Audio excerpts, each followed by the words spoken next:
Bueno, buenas tardes a todos. Espero que estén muy bien. Muchísimas gracias por estar con nosotros en esta sesión que hemos considerado importante a partir de la promulgación de este reglamento de prevención, preparación y respuesta ante accidentes químicos.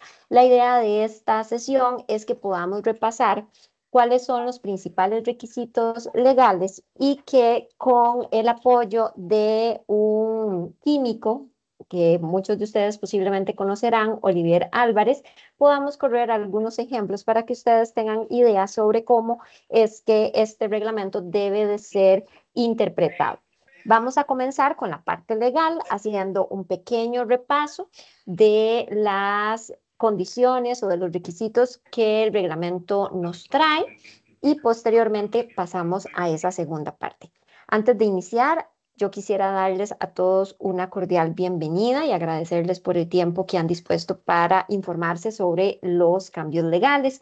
Los que no nos conocen, Nairi es una empresa especializada en todo lo que es cumplimiento legal y nos enfocamos en dar apoyo a las organizaciones para la identificación de sus requisitos legales. Esto es que las empresas puedan saber cuál es la legislación, cuáles son los artículos, los requisitos que deberían de cumplir. También apoyamos los procesos de evaluación de cumplimiento legal para que no solamente se sepa qué es lo que tengo que cumplir, sino que se pueda analizar si se está cumpliendo o no se está cumpliendo. Entonces, corremos lo que pues uno en la jerga habla de auditorías legales, aunque en realidad son mucho más que una auditoría. Y también apoyamos a nuestros clientes con todos los procesos de monitoreo legal o de actualización legal. Diariamente nosotros revisamos la Gaceta de los diferentes países en los que operamos y les comunicamos a nuestros clientes los ajustes, los cambios, las modificaciones legales que se han venido publicando. Y también tenemos el servicio de empoderamiento legal, que es el servicio de capacitación como el del día de hoy. Comentarles que esta sesión la vamos a dejar grabada para que después ustedes puedan irla a repasar en nuestro canal de YouTube. Todos estos servicios que acabo de mencionar los brindamos en...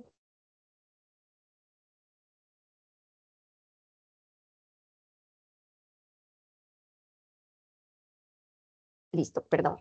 Calidad, energía, ambiente, bandera azul, salud ocupacional, inocuidad alimentaria, seguridad patrimonial, seguridad de la información, equidad de género, temas también laborales, responsabilidad social y cumplimiento normativo con el enfoque financiero. Entonces, es una amplia gama de servicios. Yo los invito a que coordinen con nosotros una sesión de presentación de servicios para pues ampliarles un poquitito más sobre lo que hacemos. Kate, Olivier se pudo unir. Sí, correcto, Pau, ahí está. Ah, buenísimo. Hola, Oli, buenas tardes. Quiero presentarles a Olivier Álvarez. Olivier nos acompaña desde la empresa Ecosec. Olivier es químico de profesión y él nos va a estar complementando la parte legal con toda la parte técnica, que este reglamento es bastante particular en toda esa parte. Buenas tardes, Oli. Un saludo. Buenas tardes, Paola. Muchas gracias por la invitación. Nada más una corrección. Yo soy ingeniero químico, no químico. Ingeniero químico, perdona. Sí, Sí, sí, gracias. somos primos, somos Somos primos. primos, yo sé, yo sé.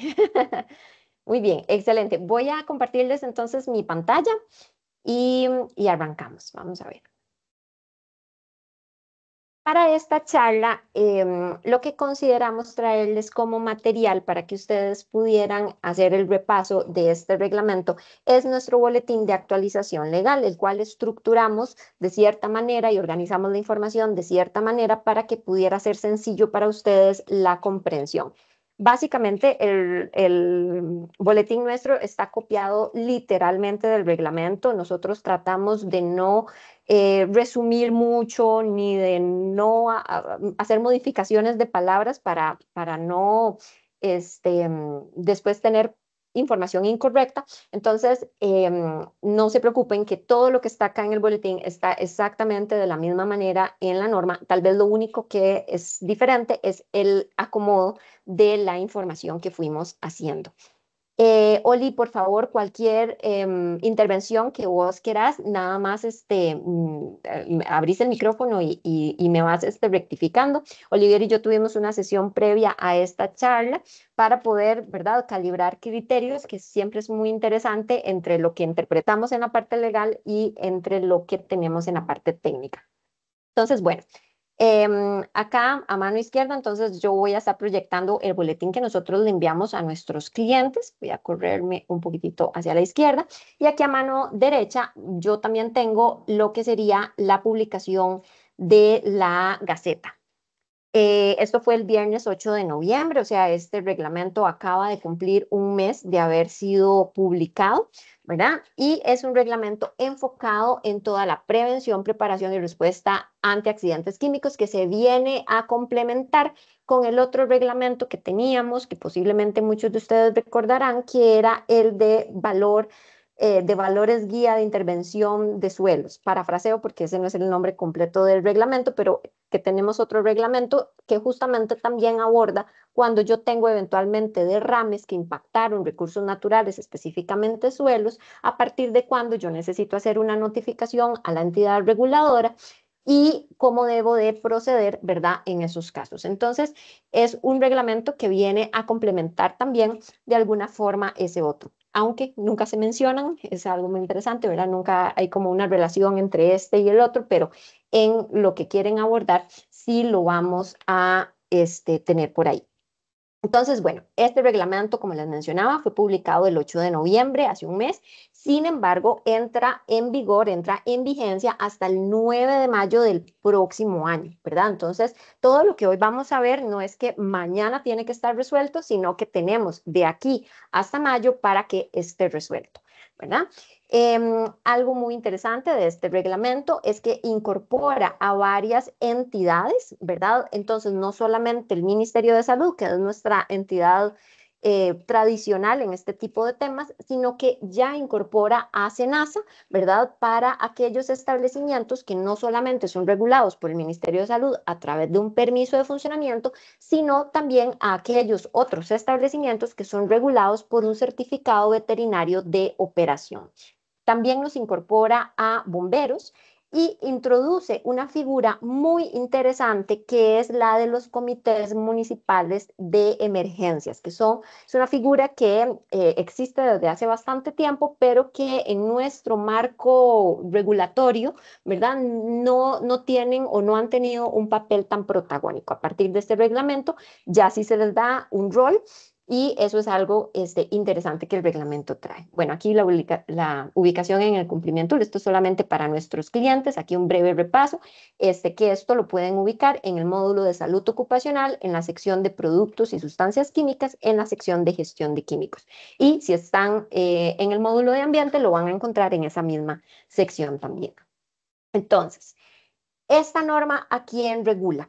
Esto es algo que es fundamental que partamos de acá. Vean que acá hay una serie de verbos. Todos estos verbos que las normas traen usualmente son muy importantes que nosotros no los desechemos, ¿verdad? Y aquí es donde no se puede resumir, porque a veces uno dice, ah, sí, bueno, el que manipula, ¿verdad? Y sí, pero es que el que manipula tiene ciertas cosas diferentes al que, por ejemplo, comercializa o vende o al que fabrica, ¿verdad? Entonces, todos estos verbos son realmente importantes y es a partir de aquí que ustedes tienen que hacer el análisis en su organización de si ustedes caen en alguna de estas categorías. Importación, almacenamiento, fabricación, procesamiento, preparación, venta, distribución, reemvase, suministro o manipulación de sustancias químicas. Y creo que prácticamente el 100% de los que estamos hoy aquí es porque al final de una u otra manera el reglamento nos impacta y por eso nos interesa, ¿verdad? Entonces, esto es lo número uno.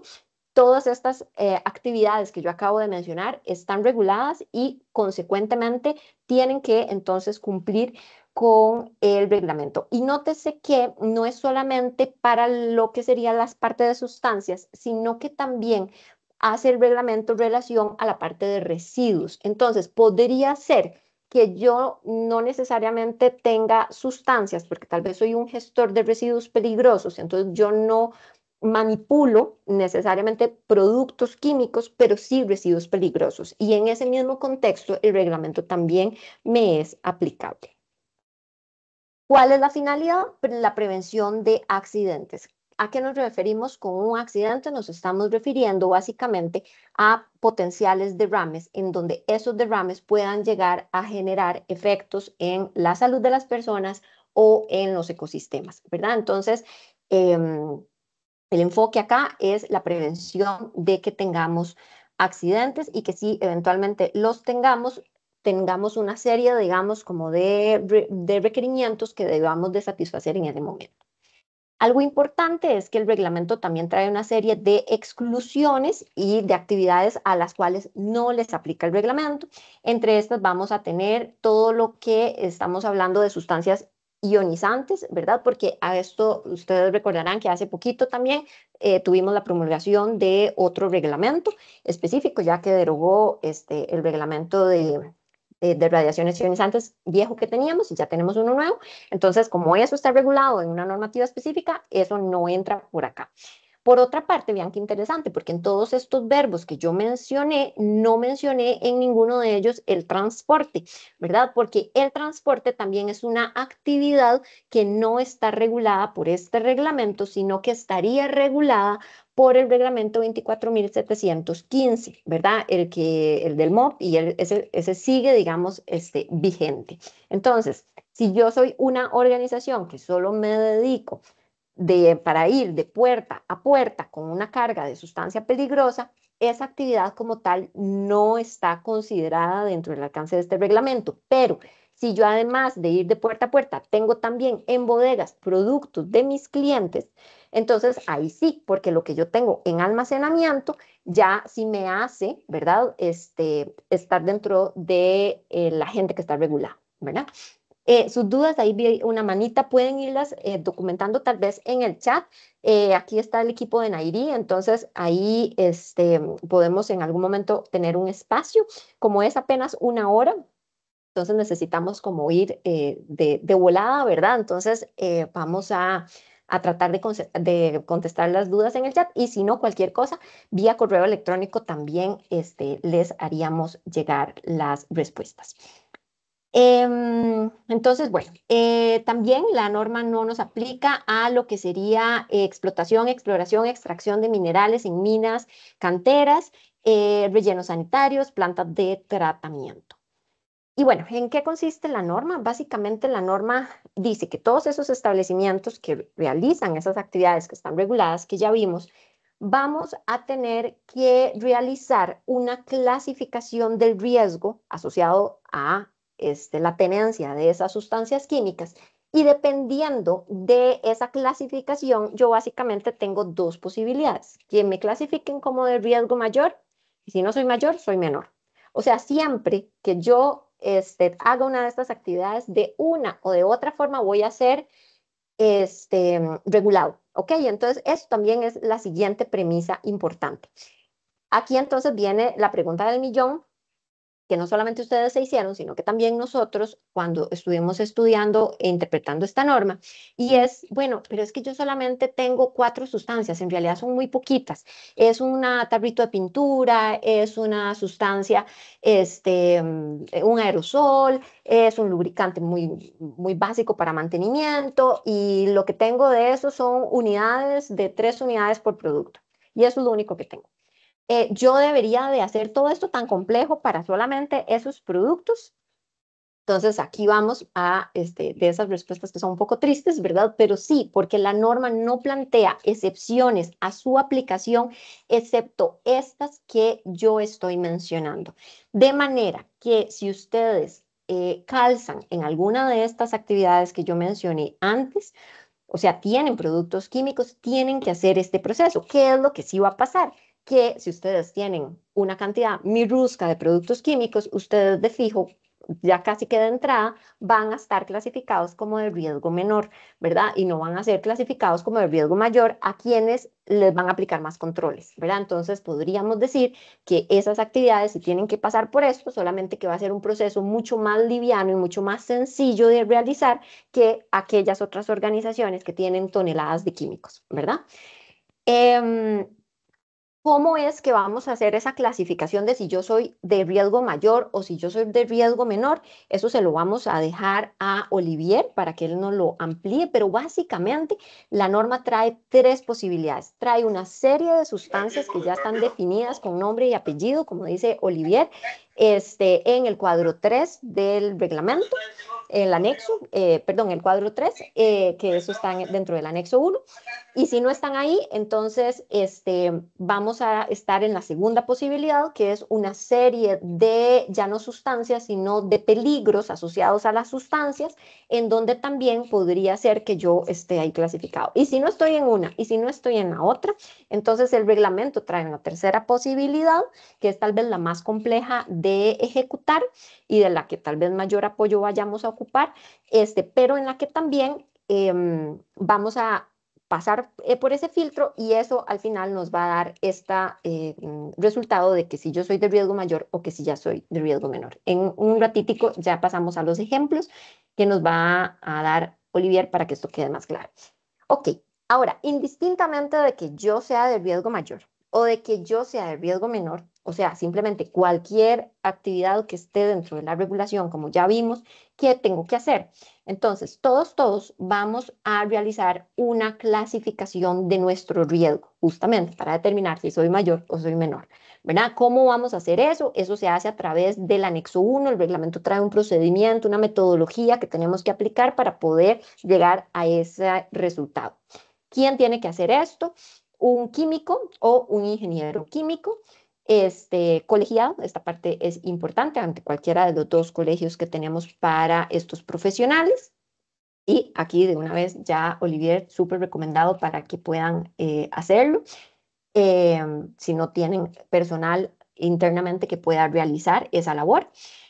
Y ante quién tienen que presentar esa clasificación de riesgo. Eso lo van a hacer ante los niveles locales de las dos instituciones principales. Ministerio de Salud, si tengo permiso de funcionamiento, o SENASA, si tengo CVU.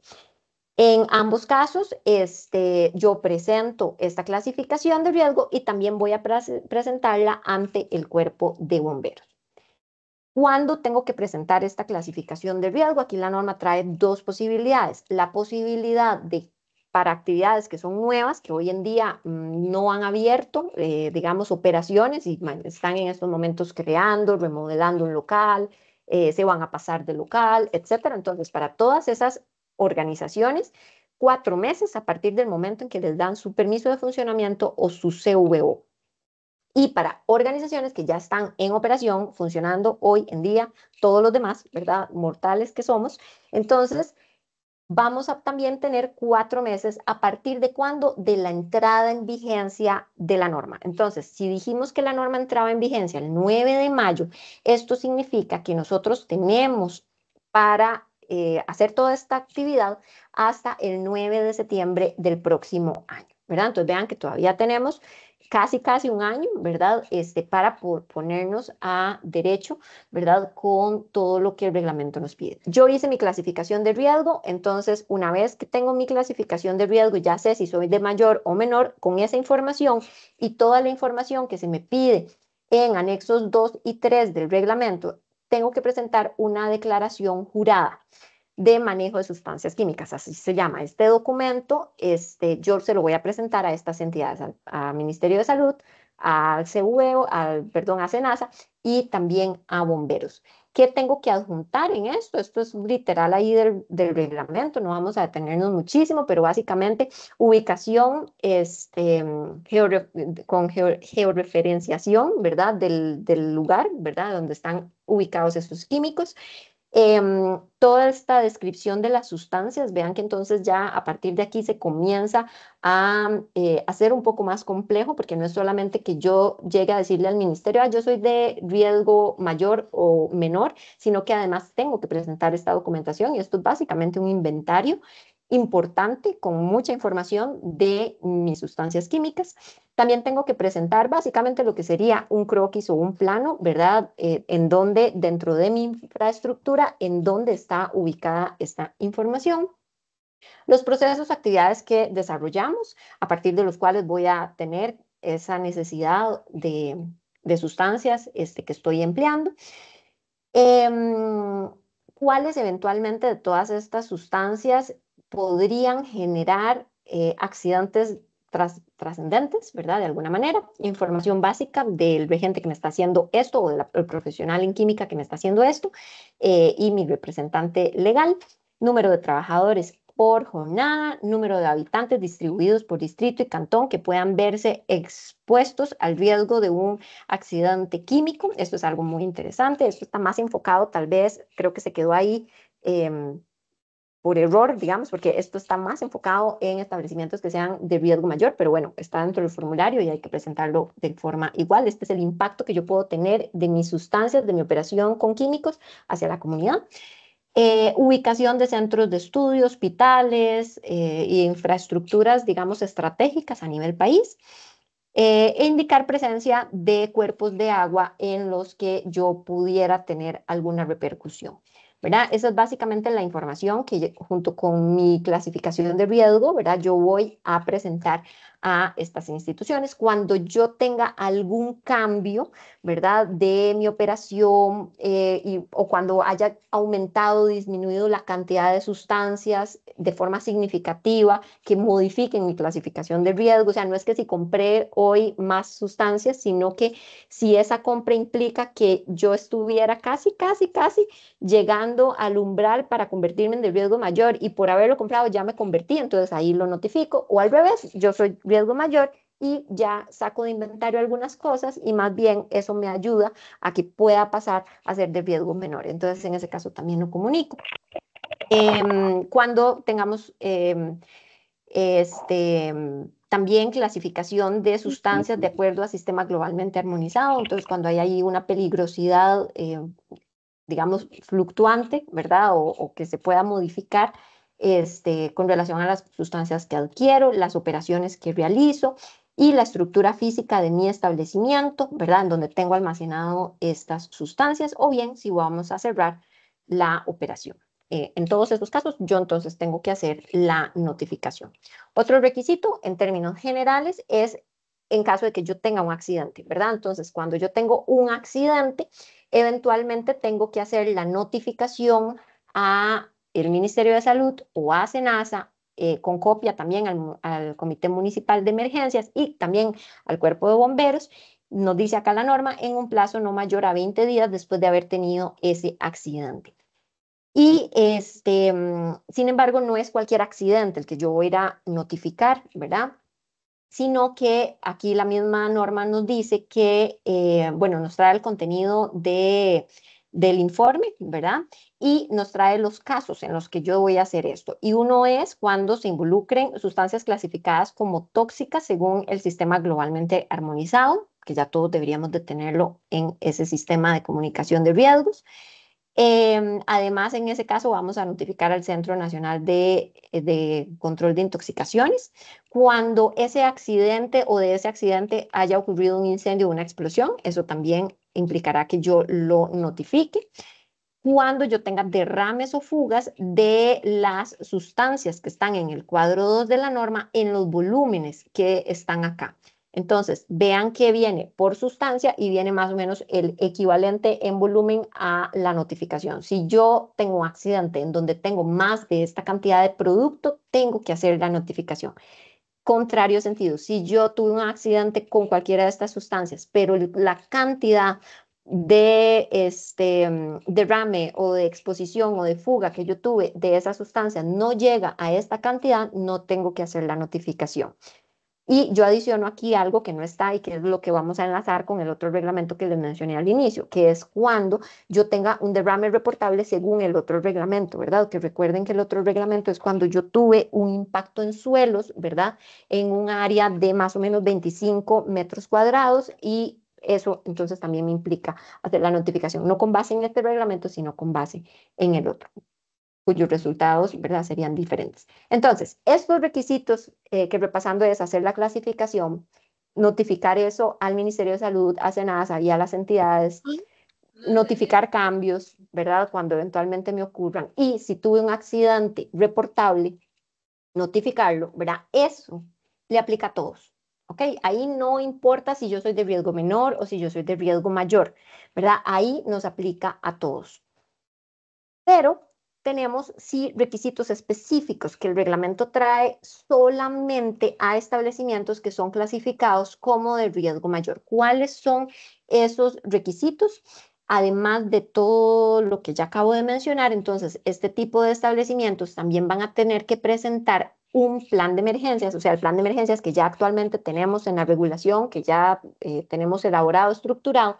Ese plan nos dice este reglamento que hay que adicionarle dos programas, un programa de reducción de riesgos y respuesta ante accidentes químicos y un programa de coordinación y preparación comunal ante accidentes químicos. Estos dos programas van a formar parte ahora integral de nuestro plan de emergencias actual. La información de cómo, el formato, qué documentación tiene que ir ahí, todo eso lo van a encontrar en el anexo 4.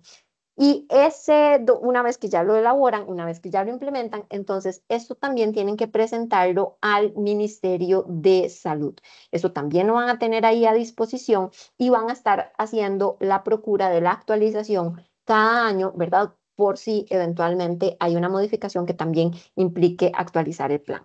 La siguiente requisito para actividades de riesgo mayor es dar a conocer a las personas trabajadoras y a la comunidad esa información.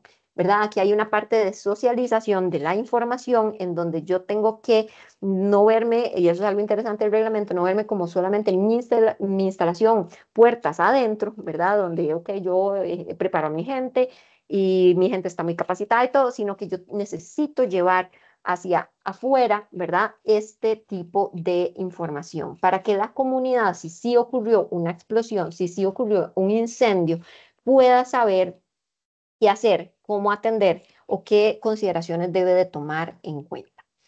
Una vez que ya yo tengo entonces este plan, ya tengo los programas, ya también he hecho este proceso también con la comunidad, entonces vamos a tener otro requisito asociado a pedirle al cuerpo de bomberos la inspección del programa. Es un requisito, no es que bomberos me va a ir a tocar la puerta porque bomberos ni tal vez sepa que yo soy de riesgo mayor, sino que aquí hay toda una obligación de que yo tengo que informar a bomberos de que yo soy de riesgo mayor. Tengo que presentar esta documentación y bomberos en algún momento va a tener que venir a hacer una inspección de que yo estoy cumpliendo con este programa de riesgo y respuesta ante accidentes y lo va a evaluar. Las deficiencias que surjan a partir de esa implementación eventualmente van a ser gestionadas mediante una orden sanitaria, ya sean leves, ya sean medias, ya sean graves, o sea, el ministerio me va a poner una orden sanitaria para que yo cierre esas brechas y logre el cumplimiento total. No me voy a tal vez detener en eso. Ahí el reglamento en los artículos del 14 al 17 es completamente amplio en cómo es ese proceso de las órdenes sanitarias y cómo sería, digamos, lo idóneo a tener. También debo de considerar que el área rectora de salud también eventualmente va a estar entonces vigilante del cumplimiento de esto. Entonces, no solamente bomberos, sino que también en coordinación con el área rectora de salud también estará a cargo de ir viendo que yo vaya cumpliendo con mi plan. Y bueno, básicamente esa es la norma, el recordatorio de que entra en vigencia a partir del 9 de mayo, pero a partir del 9 de septiembre del próximo año es que ya necesitamos tener el plan como tal. Y la importancia tal vez destacar del resto de la orden sanitaria, porque al final del día es un requisito de continuidad del negocio. Vamos a darle entonces ahora el espacio a Olivier para que él nos pueda compartir, ¿verdad? Un poquitito sobre cómo se hace esa clasificación de riesgo. Los que se unieron un poquito tarde, básicamente dijimos que los establecimientos que importen, almacenen, fabriquen, procesen, preparen, vendan, distribuyan, reenvasen, suministren o manipulen sustancias químicas o residuos de esa naturaleza tienen que hacer un proceso de clasificación de riesgo para determinar si son de riesgo mayor o si son de riesgo menor. El reglamento trae un procedimiento, el anexo 1 define cómo es ese procedimiento, pero básicamente trae tres filtros que yo tengo que ir satisfaciendo y son los que Olivier ya nos va a explicar. Todas las dudas pueden irlas dejando en el chat y yo las voy a ir viendo mientras Olivier nos va a ampliar. Entonces, Oli, adelante, voy a dejar de compartir para que vos puedas compartir. Gracias, Pau. Y nuevamente muchas gracias a todas y todos por acompañarnos. Perdón. Como bien decía Paola, uno de los temas claves en este reglamento, que vamos a ver, históricamente es algo que quizás en temas de seguridad hemos venido debiendo en el país, ¿verdad? Tener una información concentrada y conjugada y estandarizada con respecto al peligro que las instalaciones representan para su entorno, ¿verdad? De aquí viene una buena parte del análisis. Em, pues lo que se busca al final es que a través de un modelo de clasificación definamos cuáles industrias son de interés prioritario y cuáles no van a ser tan preocupantes. Entonces, uno de los elementos fundamentales acá va a ser el poder clasificar a nuestros establecimientos en las categorías que nos define el decreto, ¿verdad? Que son los establecimientos de riesgo mayor y los establecimientos de riesgo menor. Entonces, voy a empezar a compartir y me avisan, por favor, si pueden ver mi pantalla. Sí, se ve, Oli, adelante. Ok, se ve pantalla completa, súper. Sí.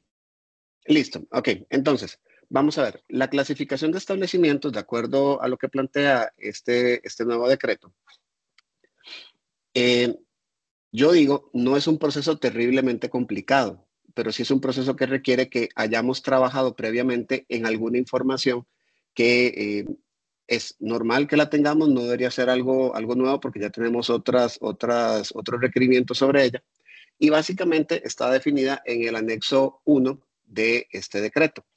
Eh, en ese anexo vamos a tener un proceso de 5 pasos para determinar el nivel de riesgo que le va a aplicar a mi establecimiento. Entonces, en esto que yo les voy a presentar están esos 5 pasos y los vamos a ir repasando uno por uno.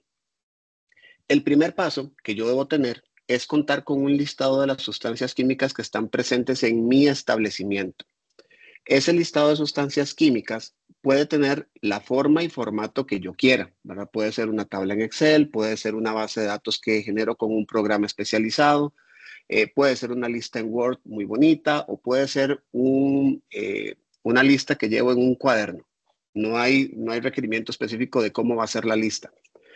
Pero independientemente de cómo yo haga la lista, sí hay un requerimiento de información mínima que debe estar ahí. Y para eso nos podemos remitir a lo que indican los anexos 2 y 3 del reglamento, donde nos piden que contemos con un listado de sustancias químicas que tenga al menos la información que están viendo acá.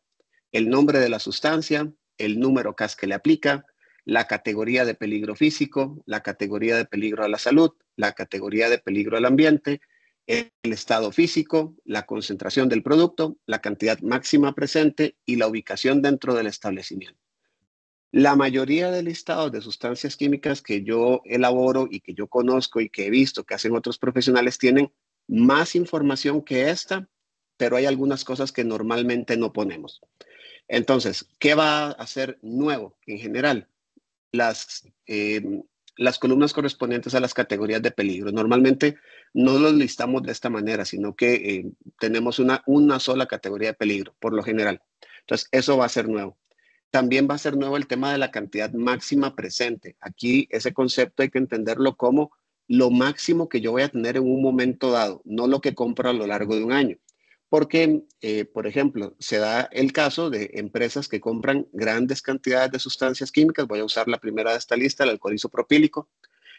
Para quienes lo compran y tienen su licencia de precursores, ¿verdad? De compra de sustancias controladas, de repente su licencia es por 5.000, 6.000 o 10.000 kilogramos del alcohol isopropílico, pero no los tienen nunca al mismo tiempo en la instalación, sino que compran cada mes una cantidad, la que van a necesitar.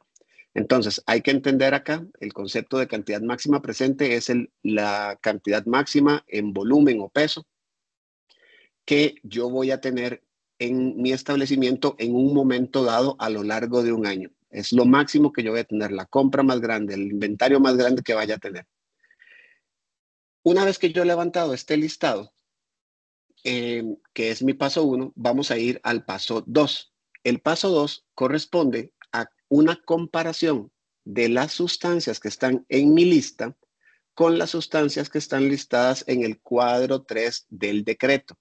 Este cuadro 3 del decreto es un listado también muy específico de sustancias que por su naturaleza son de alta peligrosidad. En ese cuadro 3 nos vamos a encontrar sustancias que son extremadamente inflamables, extremadamente tóxicas, extremadamente corrosivas y que van a estar, vamos a ver, es nuestra lista de sospechosos habituales, le decía yo a Pablo el día que nos reunimos. Entonces, aquí yo nada más tengo que agarrar mi lista, irme al cuadro 3 y empezar a ver, bueno, mire, tengo alcohol isopropílico en esta lista. Si el alcohol isopropílico con ese nombre específico y en la concentración específica que yo tengo no aparece en la lista del cuadro 3, quiere decir que no me aplica revisarlo, al menos en este paso 2. Si por casualidad, como es el caso que estamos viendo, ninguna de las sustancias que yo tengo, y que también va a ser el caso más común de la mayoría de ustedes, porque las sustancias del cuadro 3 no son sustancias que compramos en la pulpería ni en la ferretería, son sustancias bastante más difíciles de obtener y bastante más especializadas en su uso que lo que normalmente todos tenemos. Si yo no tengo ninguna de esas, me voy directo al paso 4. Pero si alguna de ellas estuviera, me iría al paso 3. Entonces yo voy a irme al paso 3 nada más para contarles cuál es, que es bastante lógico. El cuadro 3, además de tener este listado de sustancias que están específicamente reguladas, me presenta lo que se llaman los valores umbral, que son las cantidades máximas que, de acuerdo al reglamento, me ponen en riesgo. Entonces, ahí que nos vamos a encontrar, por ejemplo, que yo voy a tener una sustancia que ahorita me voy a inventar que se llama nitrato de potasio y para eso me dicen que el valor umbral son 5 toneladas. Eso quiere decir que si en algún momento en el tiempo, a lo largo de un año, yo tengo más de 5 toneladas, entonces automáticamente mi establecimiento se clasifica como un establecimiento de riesgo mayor. Pensemos en un caso en el que una empresa, por sus procesos, necesita este nitrato de potasio. Si esta empresa a lo largo del año gasta 10 toneladas y lo que hace por un tema de gestión de costos, por un tema de gestión logística, por un tema de facilidad, es comprar 5 toneladas en enero y 5 toneladas en julio, entonces hay dos momentos en el tiempo en el que tiene 5 toneladas o más, que es el valor umbral. Y entonces automáticamente esta empresa se convierte en un establecimiento de riesgo mayor. Si la misma empresa con la misma cantidad de consumo anual de 10 toneladas decide que no va a comprar 5 toneladas en enero y 5 toneladas en julio, sino que va a comprar la 12ª parte de las 10 toneladas cada mes o que va a hacer 4 compras de 2 toneladas y media a lo largo del año, ¿verdad? Una en enero, una en abril, una en julio y una en noviembre, entonces no alcanzaría nunca el valor umbral, nunca tendría en sitio, al menos por compras, más del total o del valor umbral que definimos eran 5 toneladas. Si mi caso es que yo reviso la lista del cuadro 3 y no tengo ninguna de las sustancias, me voy al paso 4. Si tuviera alguna de ellas, lo que hago en este paso 3 es comparar mi cantidad máxima que va a estar presente en cualquier momento o en algún momento del año. Y si mi valor de almacenamiento es superior al umbral, soy automáticamente de riesgo mayor. Ya no tengo que hacer nada más. Aquí se acabó el proceso. Lo demás que venga es de sobra, muy bonito por la parte teórica, pero no necesario porque ya sé cuál es mi clasificación. Ahora, si yo nunca supero el valor umbral, entonces corresponde que me vaya al paso 4. En el paso 4, lo que hacemos es verificar no solamente los sospechosos de siempre de la lista 3, sino los peligros generales que puede tener una sustancia de acuerdo al cuadro 4.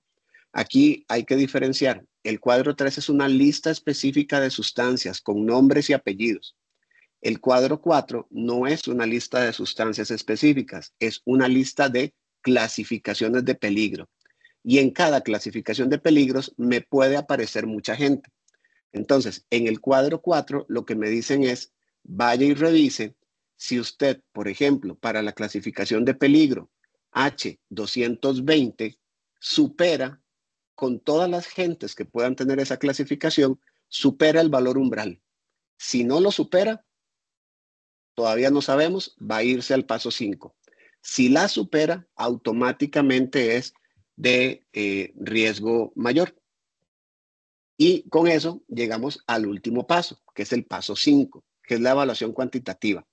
Esta evaluación cuantitativa lo que busca es no dejar nada botado, que no nos quedemos con la sensación potencialmente falsa de que, como yo no tengo ninguna sustancia del cuadro 3, como mis cantidades totales por tipo de peligro, según comparación con el cuadro 4, son menores a los valores umbral, entonces yo no tengo peligro. Aquí hay que entender que la evaluación cuantitativa lo que busca es sacarnos de la visión individualista de sustancias que hemos venido usando hasta ahora a una visión de riesgo conjugado. Si yo tengo una cantidad pequeña de una sustancia muy peligrosa y un montón de cantidades grandes de sustancias menos peligrosas, resulta que cuando yo sumo el riesgo total, pues puede ser que mi establecimiento sí sea de riesgo mayor. Entonces, en este paso 5, lo que se aplica es un método numérico. Y ese método numérico consiste en hacer una sumatoria de las cantidades de cada una de mis sustancias, sean estas de lista 3 o de lista 4, que no superaron el valor umbral. Y la sumatoria que yo hago es la cantidad máxima que yo voy a almacenar en un periodo determinado, que es de un año o en algún momento específico, y dividida esa, por supuesto, entre la cantidad del valor umbral. Al final, yo lo que hago es entonces una sumatoria de sustancia por sustancia o tipo de peligro por tipo de peligro. Voy a sumar mis sustancias divididas entre el valor umbral y eso me va a dar un valor numérico que va a ser mayor que 1 y en ese caso mi establecimiento será de riesgo mayor o menor que 1 y en ese caso mi establecimiento será de riesgo menor. Para que lo veamos con un ejemplo ya específico o con datos, porque eso siempre ayuda mucho a entender las cosas, vuelvo al listado que teníamos en el paso 1. Aquí está un cuadro de sustancias que se construye. Como les dije, con al menos esta información, puede tener toda la adicional que quieran, pero al menos esta. Y aquí tenemos 4 sustancias. El alcohol isopropílico al 90%, el WD-40 en aerosol, un producto que se llama Contact Cleaner, que también es en aerosol, y una cera líquida para pisos. Esos 4 productos, o para esos 4 productos, a partir de la información disponible, se ha buscado el número CAS. ¿Verdad? Recuerden que el número CAS es un identificador como un número de cédula para la sustancia química. No todas las sustancias tienen este número de cédula, sino que solamente lo que se consideran sustancias puras, ¿verdad? Sea porque son mezclas muy definidas o porque es un componente único. Entonces, en este caso, como ninguna de ellas tiene un número de CAS específico, no hay ninguna que yo pueda ir y comparar directamente en la lista 3 o en el cuadro 3, que ahí todas deberían tener su número de CAS. Y lo que me queda es empezar a revisar entonces sus clasificaciones de peligro. Estas clasificaciones de peligro por tipos de peligro físico, peligros a la salud y peligros al medio ambiente, no las vamos a encontrar en las hojas de seguridad. Les voy a mostrar muy rápidamente para que lo tengan como referencia.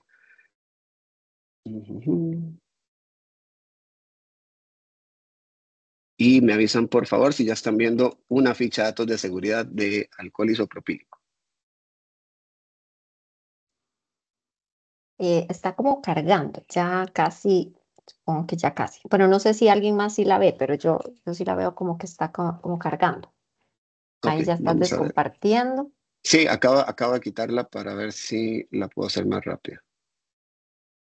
Ok, ahora me parece que sí. Sí, sí, ya ahora sí, buenísimo. Ok, genial. Entonces, ¿dónde consigo yo la información de la categorización de peligros de la sustancia? La voy a conseguir en las hojas de seguridad. En las hojas de seguridad que estén bien hechas y cumpliendo con los requisitos de los decretos nacionales sobre el registro de productos químicos, específicamente el 40.705, las secciones 2, la segunda sección de la hoja de seguridad, debería tener toda la información de la identificación de peligros. En este caso, que es el del alcohol isopropílico, como pueden ver, acá está indicado que de acuerdo al reglamento CE número 1272-2008 CLP, que es la normativa europea con la cual se hace de uso obligatorio el sistema globalmente armonizado, nos indica que para esta sustancia tiene tres peligros. Tiene un peligro de líquido inflamable, de lesiones oculares graves o irritación ocular y de toxicidad específica en determinados órganos con exposición única. Y me coloca estas frases o estos indicadores de peligro de la columna final, el H225, el H319, el H336. Esto mismo lo vamos a encontrar en otras hojas de seguridad. Si vamos a la del WD-40, aquí aparecen también H222, H229, H304, H306. Si me voy al Contact Cleaner, aquí aparecen también H222, H302 y etcétera. Y en el de la cera me aparece también aquí su indicación de peligro, el H320. Esas frases, esos códigos de letra H más 3 números son mis identificadores de clasificaciones de peligros. Los de la familia 200, es decir, los que empiezan en H2 desde el 000 hasta el 99, o sea, H200 a 299, son peligros físicos. Los que van del H300 al H399 son peligros a la salud y los de la serie H400 a H499 son peligros al medio ambiente. Entonces, la información con la que está construida la tabla que antes estábamos viendo, que voy a volver a ella, sale de las hojas de seguridad. Si no están las hojas de seguridad actualizadas o si por alguna razón yo no tengo esa información en las hojas de seguridad, es necesario hacer alguna revisión adicional de componentes y ahí es donde el profesional en química o ingeniería química se vuelve de extrema utilidad porque normalmente son cosas que hacemos y sabemos hacer rápido y eficientemente. A partir de la revisión del cuadro 3, que aquí no presento porque es muy extenso, yo hice acá un marcaje, ¿verdad? Lo que hice fue marcar los códigos de peligro que aparecen en el cuadro 3 y que están aquí también en mi lista de sustancias. Entonces, por ejemplo, me encontré que el alcohol isopropílico, que tiene la categoría de peligro físico H225, ese código H225 está en el cuadro 4 y por lo tanto yo voy a tener que considerarlo en mi determinación cuantitativa del peligro. Lo mismo pasa para el WD-40 y para el Contact Cleaner. En la categoría de peligros a la salud, después de buscar todos estos códigos, resulta que ninguno de ellos está listado en el cuadro 4. Entonces yo no voy a tener que hacer una categorización de peligro para la salud en estas sustancias. Si tuviera 10, 20 o más sustancias, es altamente probable que sí me aparezca alguna. Y en el tema de peligros al medio ambiente me aparece solo un producto, el Contact Cleaner con la frase H400. ¿Qué hago entonces yo ahora? Me voy y hago la suma de participación de cada uno de mis componentes. Como les dije antes, el modelo es la cantidad máxima que yo tengo dividida entre la cantidad máxima permitida. Aquí me regreso un segundo. Mi cantidad máxima presente, de alcohol isopropílico es de 1500 kilogramos. Y el valor umbral para las sustancias de la categoría H225 es de 10 toneladas. Entonces yo lo que hago es dividir 1.5 entre 10. A eso le voy a sumar la cantidad que tengo presente de WD-40 entre el valor umbral que se tiene para los aerosoles, que es de 150. Y le voy a sumar la cantidad que tengo presente del Contact Cleaner entre el valor umbral para aerosoles. Sumo todo eso y me da 0.15. En el caso de peligros a la salud, no vimos que ninguno de nuestras categorías de peligro estaba incluida en el cuadro 4, así que no tengo que hacer esa suma. Y en el caso de peligros para el medio ambiente, solo tenía una sustancia, el Contact Cleaner. Después de hacer esas tres sumas, ¿qué tengo? Que en ninguna de ellas se supera el valor de 1. Y como en ninguna de ellas supero el valor de 1, quiere decir que mi establecimiento es de riesgo menor. Si cualquiera de estas tres sumas me hubiera dado más de 1, entonces el establecimiento se clasificaría como de riesgo mayor. El resumen de lo que acabamos de hacer es una imagen que aparece también en el decreto. Hay un esquema que debemos seguir y yo aquí marqué la línea que seguimos. Hicimos un listado de las sustancias químicas que hay en el establecimiento, comparamos ese listado con el cuadro 3, encontramos que ninguna de nuestras sustancias estaba en ese cuadro, así que me fui a comparar mis sustancias con el cuadro 4. Ahí encontré que algunas de mis sustancias tienen códigos que aparecen en el cuadro 4, pero que en ninguno de los casos superan los valores umbral. Así que lo siguiente que hice fue una sumatoria de las sustancias químicas para la salud, para peligros físicos y para el medio ambiente, y encontré, después de hacer esas sumatorias, que mi resultado es menor a 1, o sea, no supera el 1, y por lo tanto mi establecimiento es de riesgo menor. Este proceso se hace de manera individual en cada establecimiento y obviamente entre más grande sea la cantidad de sustancias, más complejo se va volviendo. Pero al final de cuentas, independientemente si yo tengo 4 sustancias o 100 sustancias, el método es el mismo. Y al final, lo que se busca es que tengamos una visión clara de que si tengo sustancias que son per se extremadamente peligrosas, ya las conozco, y si mi riesgo, mi peligro combinado por la presencia de muchísimas sustancias que tal vez no me parecen tan peligrosas, pues nos queda entonces ya analizado también. Y con eso termino, Pau, por si nos queda espacio para alguna pregunta o vos tenías que hacer un cierre. Ujú. Gracias, Oli. Oli, aquí en el chat, bueno, aquí yo creo que fuimos contestando todas las preguntas. Sí entró una hace un momento que es muy técnica, entonces tal vez si nos ayuda, la de Maricruz Rodríguez. Dice, si un producto tiene peligros con códigos H que no están en el cuadro 4, entonces esa sustancia no entra en la evaluación por medio del cálculo. ¿Es correcto? Correcto, es correcto. No Sí. todos los códigos H están cubiertos en el cuadro 4, sino solamente los de más alto peligro. Pero Ujú. que nosotros podemos tener, de acuerdo al sistema globalmente armonizado, por ejemplo, tenemos sustancias tóxicas que van de la categoría 1 a la 5.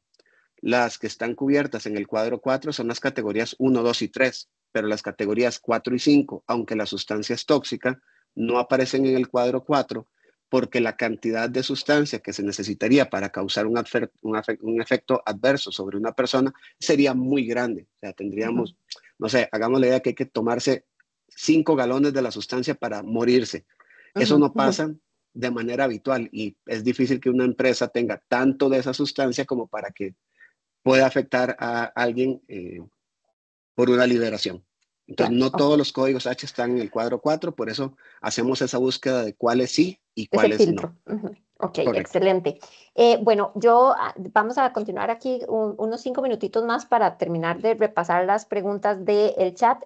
Sin embargo, como estaba el tiempo hasta las 3, no quisiera ser irrespetuosa con las personas que ya tienen otro compromiso. Entonces, recuerden que esto está quedando grabado en nuestro canal de YouTube. Entonces, ahí lo pueden acceder para que puedan concluir con la partecita que tal vez no terminaron o si quisieran repasar algo.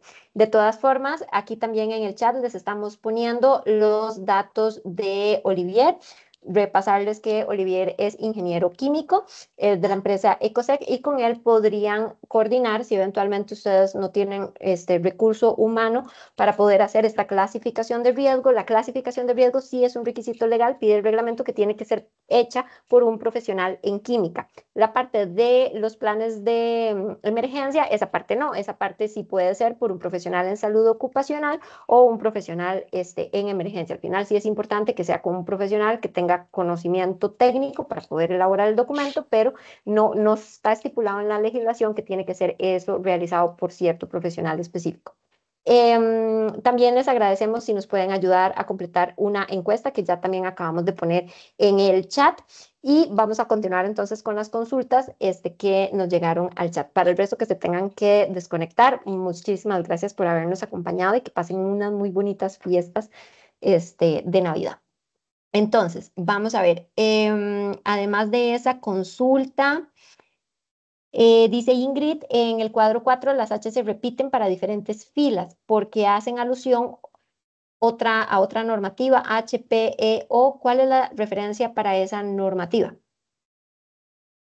Vamos a ver, le podría responder la primera parte de que efectivamente nos vamos a topar que hay algunas frases que se repiten o algunos códigos H que se repiten, pero esto es un derivado del sistema globalmente armonizado. Por ejemplo, unas que se repiten con frecuencia son los códigos H para toxicidad.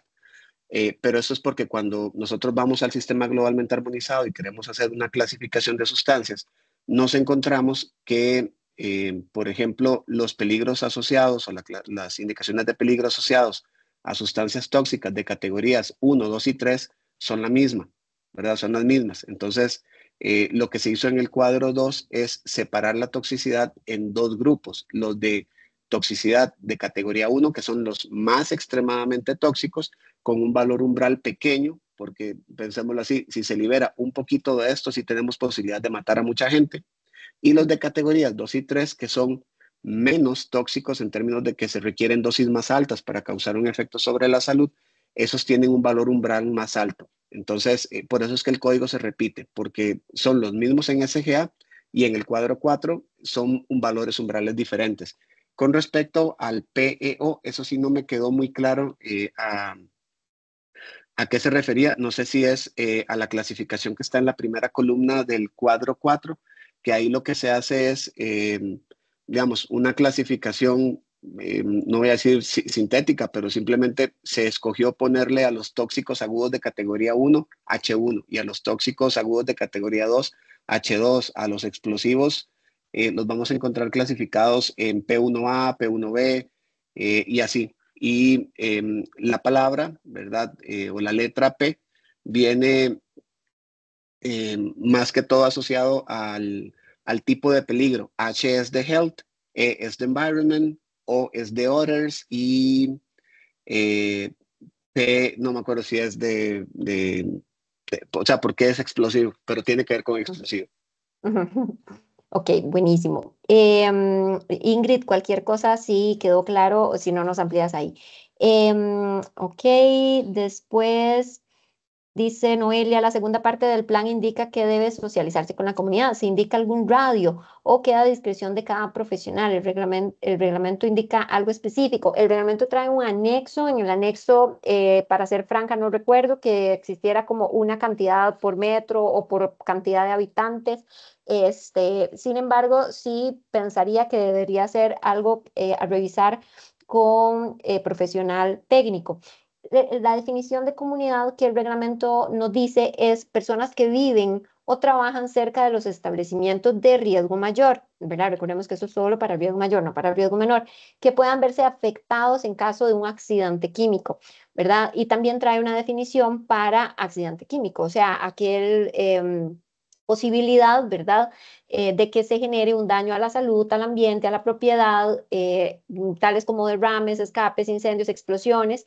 Esto excluye cualquier evento a largo plazo como contaminación crónica, ¿verdad? Pero entonces creo como que haciendo interpretación, ¿verdad? De ambas cosas, pues sería entonces sustancias de esa naturaleza, de derrames, escapes, incendios o explosiones, y ahí, digamos, cuál puede ser mi máximo impacto, ¿verdad? Con relación al espacio físico en el que me ubico, porque no Correcto. hay una definición. Adelante, Vali, sí. Ahí te sumaría, vamos a ver, por eso en algún momento alguien le mencionaba que este análisis es muy puntual por empresa o por establecimiento, porque imaginemos que vos tenés una fábrica que trabaja con sustancias líquidas tóxicas, ¿verdad? Y estás, para evitar problemas con la gente, te fuiste a meter allá a la montaña, ¿verdad? O a Mm. una finca muy lejana, pero a la par de tu empresa pasa un río y vos tenés un derrame y el derrame llega al río. Y aguas abajo de ese río tenés una comunidad. Entonces, puede ser que esa comunidad esté a 1 kilómetro de tu planta. Entonces, vos decís, no, un derrame aquí no me va a afectar, pero si el derrame llega al río y las personas de la comunidad utilizan esa agua para lo que sea, riego de sus cultivos o para como su fuente de agua, tener la posibilidad de afectarlos. Entonces, el análisis hay que hacerlo puntualmente. Y aquí yo creo que conviene mucho recordar que tenemos un requerimiento de cómo se elabora un plan de emergencias, ¿verdad? Que nos pide hacer el análisis del entorno. Entonces uno debería utilizar esa herramienta también y considerar las potencialidades de, bueno, ¿qué voy a derramar yo? ¿Qué se me puede escapar? Si es una sustancia tóxica que se transporta por aire, va a ser relevante que yo tenga, por ejemplo, datos meteorológicos de la dirección predominante del viento para que sepa Ujú. hacia dónde se va a poder dispersar esa sustancia, que ojalá pueda hacer algún tipo de modelización sobre la forma en la que se va a dispersar el contaminante que yo pudiera estar emitiendo para que con base en ese elemento técnico haga la definición de cuál es la comunidad que yo debo impactar a través de mi comunicación. Excelente, muchas gracias, Oli. Creo que queda mucho más claro. Y sí, digamos que en función de eso y de que es algo tan personalizado, ¿verdad? A cada organización, pues es difícil, digamos, como definir un metraje máximo, ¿verdad? Porque mi metraje no va a ser el mismo. Y hay áreas también, como decía Olivier, más urbanas que otras. Entonces, también eso termina afectando. Ok, creo que ya contestamos todas las consultas que habían en el chat, ya sea porque las escribiéramos o porque las comentáramos acá. Tal vez nada más una que me llamó la atención sobre el tema de las organizaciones en zona franca. Las empresas en zona franca, usualmente la zona franca ya tiene también su plan de emergencias. Entonces alguien preguntaba como que si se podía utilizar ese plan de emergencia de la zona franca y que si ya yo de pronto, digamos, como que con eso cumplo, ¿verdad? Y la respuesta es que no, ¿verdad? Porque son cosas diferentes.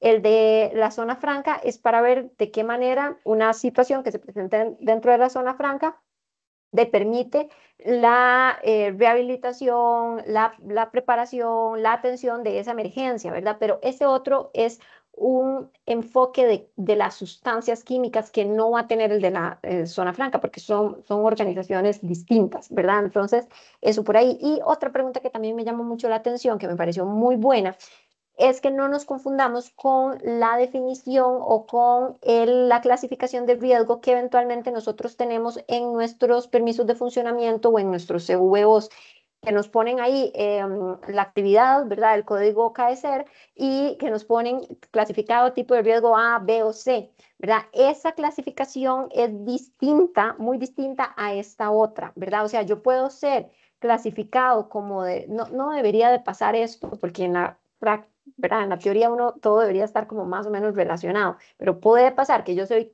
tipo riesgo B o tipo riesgo C y de pronto ser una organización que sí tiene riesgo, ser de riesgo mayor, ¿verdad?